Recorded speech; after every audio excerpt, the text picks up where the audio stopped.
Hello everyone, welcome to my new page. সবাইকে আমার পেজে স্বাগতম। সবাই আমাকে সাপোর্ট করবেন।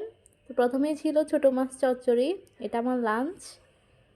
তো লাঞ্চে এটা আলু দিয়ে টমেটো দিয়ে ছিল মাখা মাখা করে। অ্যান্ড নেক্সট ছিল একটা বড় মাছ, যেটা বেগুন আর আলু দিয়ে রান্না করা হয়েছিল মাখা মাখা করে। আসলে আমি ঝোলটা খুব কম পছন্দ করি, তাই এভাবে রান্না করা। আমার বড় এভাবে খেতে খুব ভালোবাসে। আর সাথে ছিল স্যালাড, কাঁচামরিচ আর স্যালাড দিয়ে খেতে অসাধারণ লাগে। বেগুনের তরকারি আমার এমনিতেই অনেক প্রিয়।